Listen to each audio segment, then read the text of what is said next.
dream I heard I had a weird thing though. Explosion. Up there. Not one person, just an explosion. Gimme, Duffy. Gimme, Duffy.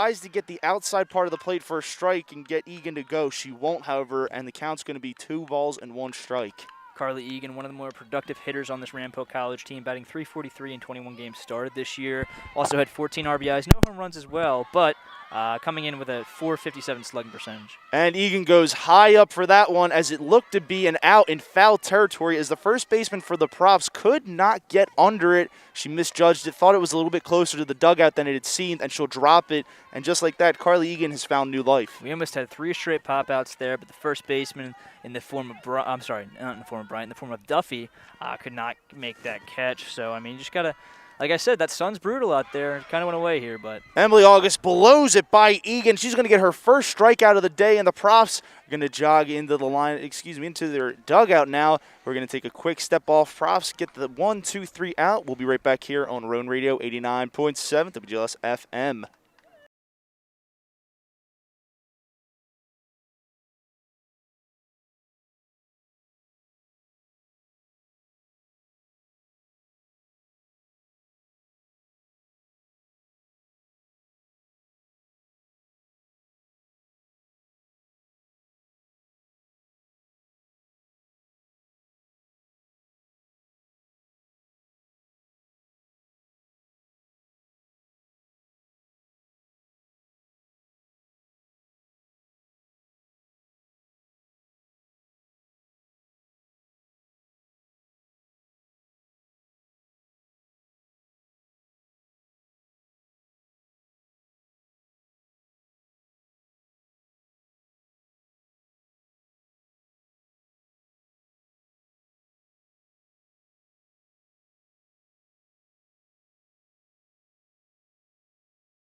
Back to Rowan Radio 89.7 WGLS FM. Anthony Adenofi, Danny Ryan here. We finished the top of the first inning. The Profs were able to get 1, 2, 3 outs in order. Emily August doing a good job of registering 2 pop-outs to the shortstop as well as a K to get the final out of the inning. As now we head to the bottom of the first, still no score.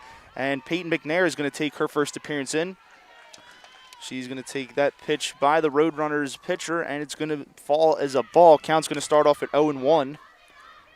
So far on the year, McNair's sporting a .416 average, 101 at-bats, 30 runs, 42 hits, 11 of those doubles, 4 triples, as well as 2 home runs. So definitely showing why she is the top batter on the Profs now, as she's going to remain patient and finally draw a strike. Count's going to be 2-1 now. We're going to see what McNair can do here. Leading the team in average as well, like you mentioned, that .416 average coming into this. 2 home runs as well, 21 RBIs, and 67 total bases. And she goes down to get that one, drives to the left field, but the left fielder was already there, and just like that, she's going to fly out, and the Roadrunners are going to register their first out here. Now batting for Rowan, number 8, Sonia Sharma. And now coming up for the Profs, we've got number 8, a familiar face, Sonia Sharma. And on the year, Sharma, another big batter in this lineup, .397 average, 78 at-bats, 31 hits, 6 doubles, and 10 RBIs. So again, another dominant force in the form of Sonia Sharma, top 3 batters in the lineup here, as she's going to take that first pitch for a ball from Wheeler. Tries to go for a bunt, and she's going to miss. Unfortunately, that's going to register as a strike. Count's going to be 1-1. Just to touch on that fly out by Peyton McNair there. Got a lot of that ball, but just got a little bit under it. Took the left fielder in the form of Leighton to the fence, but like I said, just got under it. She got all of that ball, might be going over the fence, and might have her first run of the game on the board. Yeah, she just seemed to get that good golf swing because she had to go really down and get it, but again, the height just wasn't there. She couldn't get it past the left fielder, and they're playing Rowan deep, which is already good for the Roadrunners. Yep. As we've got Mahogany Wheeler on the mound for him, .253 average on the year. as a bunt by Sharma is not going to register anything. She can't beat it out as that's going to go right back to Wheeler, and the Roadrunners are going to get the second out in the bottom of the first inning.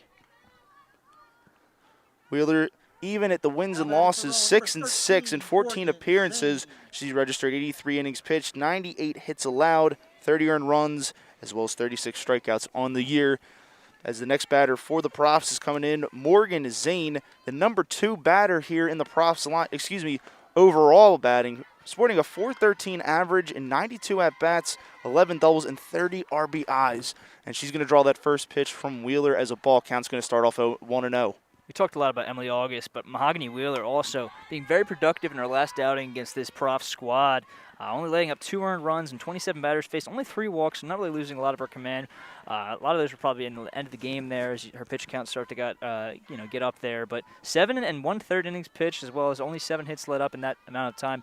Very solid outing for Mahogany Wheeler, so she's looking to keep it up here. Wheeler's next pitch does a good job of getting Rowan to grab for it, as she does, and the flyout's going to happen to the left fielder. And just like that, the Roadrunners get 1, 2, 3 outs here in order to end the bottom of the first. We're going to be right back here.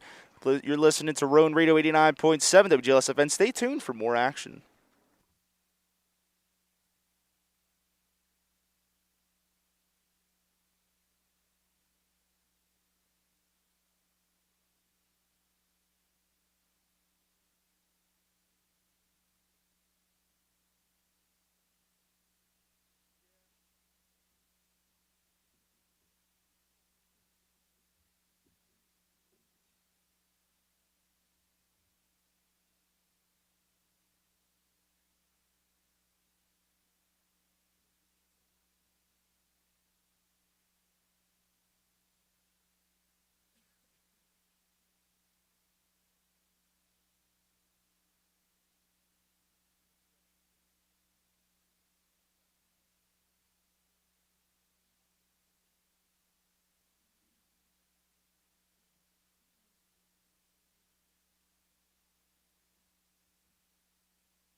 Rowan Radio 89.7 WGLS-FM. We're coming back here to the top of the second inning, recapping what happened at the bottom of the first. Profs couldn't get any production going as well, just like the Roadrunners happened to have in the top of the first inning, going down in order. As now coming into bat is going to be Mahogany Wheeler. She'll take that first pitch down the chute for a strike.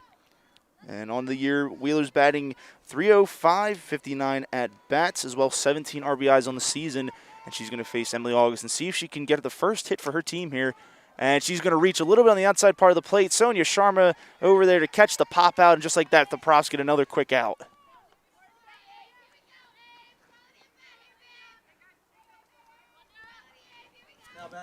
Profs, one of the better teams, the best team at registering the most outs here, especially quick ones. They've got a great infield followed by a complimentary outfield, and their pitching staff definitely unmatched here in the NJAC as they're taking on Ramapo, who falls at the bottom of the lineup. They're going to be 8 overall here in the standings, an 8-13 record, not exactly the best. And Emily August is going to throw another pitch in there to start off the second count here for her. This inning is going to be a strike. Count is going to be 0-1. And this time we have Avery Bartholomew stepping in. She's sporting a .218 average and 55 at-bats and 6 RBIs on the season. Next pitch by August is going to fall in there for a strike. Count's going to be 0-2 now. August making the first team in the NJAC this year after a stellar season. You mentioned that ERA and under 1, obviously very deserving of those first-team honors. And August tried to get her to reach outside. She wasn't fooled. Count's going to be 1-2 now. August tried to throw a nice little fishing pitch out there to get your fishing poles out for her. Tried to get on the outside part of the plate, but Bartholomew wasn't fooled as she's going to take this inside pitch deep and out of play. Count's going to remain 1-2. Rowan fielders were on it, though. If that ball is staying in, they're making that catch. Putting all their effort in this doubleheader, as they should. It's the quarterfinals out here. We're in playoff baseball, or playoff softball, excuse me. I'm in the baseball mood, but playoff softball out here. I mean, Danny, you got to turn up the effort, over 100 now. Like you said, most important part of the season, as Bartholomew rips another one down the left field line, out of play again, doing a great job of keeping herself alive in this at-bat. be interesting to see if Ramapo College comes into this game with kind of a chip on their shoulder. They know they're the underdogs, the 8 seed facing the 1 seed, Rowan University Profs, who've had so much success in this conference this year and so much success overall. They might have that mentality. We've seen the underdogs pull it off before, so it'll be interesting to see how this game plays out, and obviously the second game of the doubleheader as well. I mean, it's the little dog talking to the big dog here, Danny. And again, it's going to take a lot of effort for Ramapo to show that they can overcome Rowan or at least compete. Still no hits for either team now, as Emily August is losing this count. She went from 1-2, and then 2 pitches were bitten off by Bartholomew, and now she falls at a full count at 3-2. This next pitch could be the deciding fate for what happens in this at-bat. August next pitch gets her to ground over the shortstop. Shortstop for the Profs chucks it over to first, and just like that, the Profs get their second out here in the top of the second inning. Now batting number 11, 2, Dio. Now coming up for the Roadrunners, number 11, 2, Dio. On the season, 228 average and 57 at-bats, 7 RBIs, and 13 hits as she's going to step in to face Emily August. Solid job by Peyton McNair on that last ground out there to kind of just pick up that ball. It was a steamer, to say the least, and then pick it up, throw it against her body, and with an accurate throw, to say the least, at first base. So terrific effort to get the second out of the inning here and kind of give Emily August some support out there. You mentioned the fielders they have out there are just tremendous. You know, one thing, Danny, that doesn't get talked about a lot is pitchers come in many shapes, forms, and sizes, right? But they're great because of the fact that they can trust their fielders. Yep. And for Emily August, she's got such a low ERA, probably because she trusts her infielders, and they have such a great fielding ability in all aspects of their team that she probably doesn't have to worry about much, like many balls being lost or getting through. And she's going to be, I believe, behind in the count now, 2-1, as she will face Deo.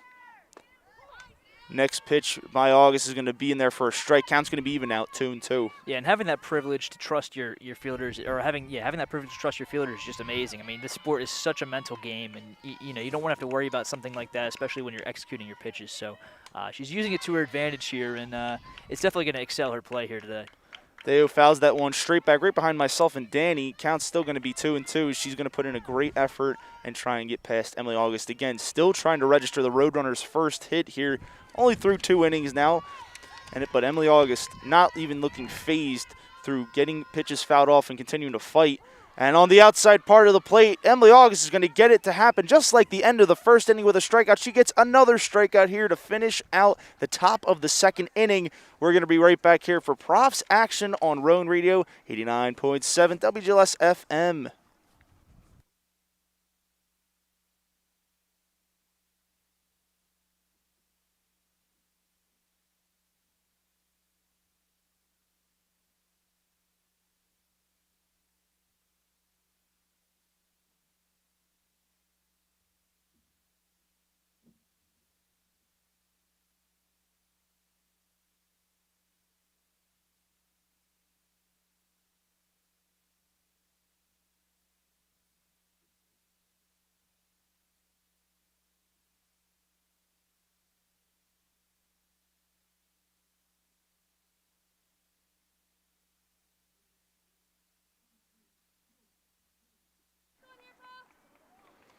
Rowan Radio 89.7 WGLS FM. Welcome back to the action. Anthony Adenofi, Danny Ryan here on the call. Recapping what happened at the top of the second. Ramapo trying to get their first hit of the game here. Couldn't find anything as they went down again in order 1-2-3. Emily August doing a great job of finishing the top of the second the same way she finished the top of the first with a strikeout.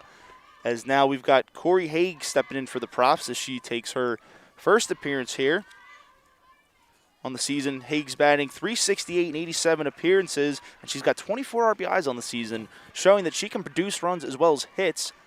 As Wheeler's pitch pinches her on the inside part of the plate, looked like it was going to hit her. Count's going to be 2-0 to start out Hague. And this Rowan squad ranking up at the number 21 position in the NCAA Division III Top 25 committee. So obviously a serviceable force here. 17-1 in the NJAC, 25-5 on the year. So obviously a great season here from the Rowan University Profs. You just love to see it, especially if you're their head coach, and hoping to continue the success for many years to come with this program. And Wheeler struggling in this entire at-bat, as we can see it on her face. She's going to get 4 straight balls, and just like that, Rowan puts on their first run of the game. Still no hits, however, as Hague will be walked. And coming in for the props now, we've got Kelly Duffy. Duffy on the season. She's batting .279 in 68 appearances. She's got 2 home runs and 10 RBIs. As she's going to take Wheeler's first pitch in there for a strike. Count's going to be 0-1 to start her out. Yeah, and this Rowan squad as well. I mean, they would finish the season on a 7-game win streak.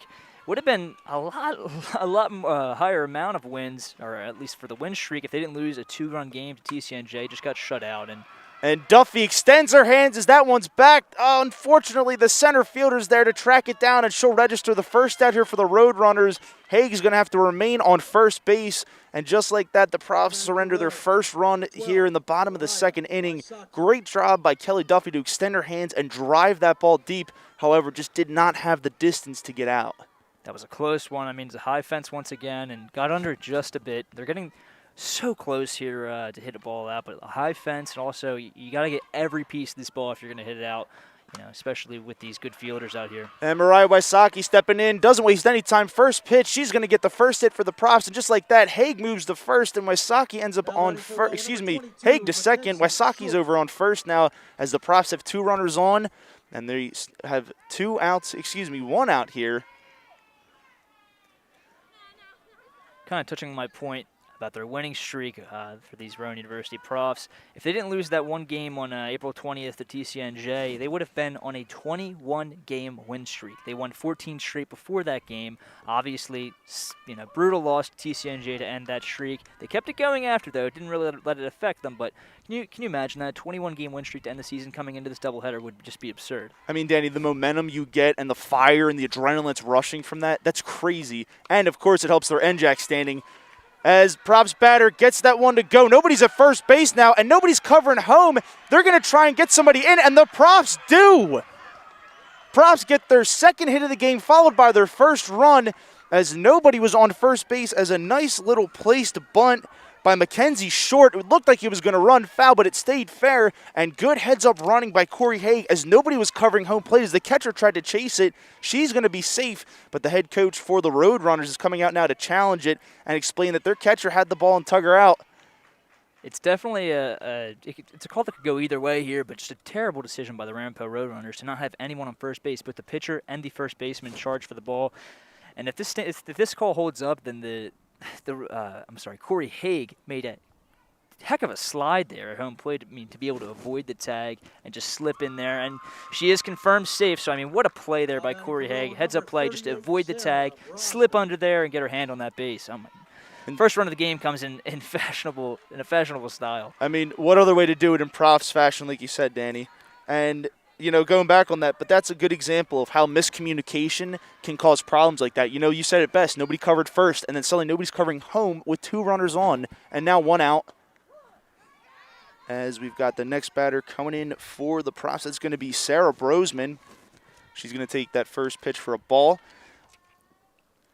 On the season, she's sporting a .222 average, only 9 at-bats, 3 RBIs, small sample size, as she drills that one deep to right field. Right fielder is going to catch it. Fortunately for the Profs, they're going to tag up, and they get the second run now as they're out to a 2-0 lead here in the bottom of the second inning. Great job by the Profs to work with 1 and now 2 outs here. Still stranding short over there on first base. But again, with the Profs up to bat, anything goes. Yeah, now the Profs are rolling. They're getting in their groove here. If you're Ramapo, you got to settle down here a bit, and you're Mahogany Wheeler, just settle down, throw your stuff. I mean, she's shown success against this team. However, in the last matchup, only 2 runs lit up, and already 2 runs here just in the second inning. So I would just relax, maybe do have the catcher go meet with her pitcher real quick to calm her down and get things back under control. And Wheeler tries to get a strike in the outside part of the plate, as Bryant is going to fly out to the left fielder, and the Roadrunners get out of this inning, unfortunately allowing 2 runs. Profs striking with the 2 runs. We're going to head to the top of the third for more action here. We'll be right back on Rowan Radio 89.7 WGLS-FM. Stay tuned for the action.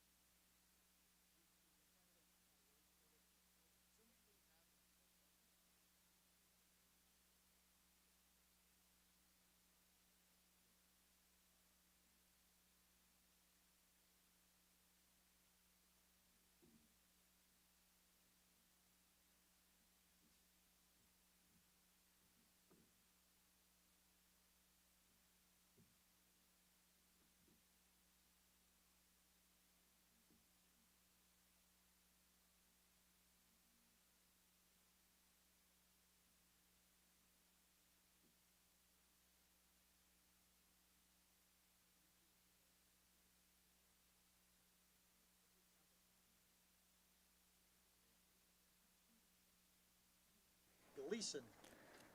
Well, welcome back to Rowan Radio 89.7 WGLS-FM. Anthony Adenofi, Danny Ryan here on the call. Profs struck first and second last inning. In the bottom of the second, they were able to secure 2 runs on a majestical play by Mackenzie Short to get a swinging bunt down the first base line. Hague got on by a walk earlier to start the inning, and fortunately for them, nobody was covering first. Short gets on, and then nobody's covering home. Hague scores, and then they were able to get a sacrifice fly to get the second run as they're out to a 2-0 lead here heading into the top of the third inning. Even the catcher, Bartholomew, took a charge at that ball, trying to maybe throw the runner out at first off the bunt, and then you just can't afford that. I mean, somebody's got to be manning these bases. It's these dumb decisions that can bite you. Not dumb decisions, but, you know. The miscommunications like we talked about, yeah. Miscommunications and, you know, not communicating with your players can really have a game get away from you in a quick way. And Gleeson stepping in here for her first appearance today for the Roadrunners on the season. Not a very big sampling size. 194 average and only 31 at-bats, and only has 6 hits registered on the year. She's going to fall to a 1-2 count. August tries to get her fishing yet again. She doesn't fall for it, and the count's going to be even now at 2-2.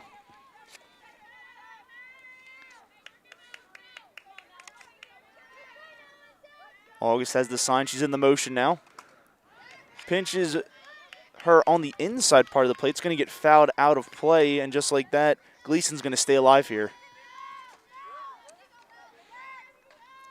Emily August, the senior out of Mahwah, New Jersey. Obviously a staple in this props program. Graduated from Mahwah High School, earned All-League first-team honors in high school. So carrying that success from high school all throughout her college career. And Gleeson doesn't even bother getting the bat off her shoulders for that one, as Emily August is going to blow a strike right by her and register her 3rd K of the game.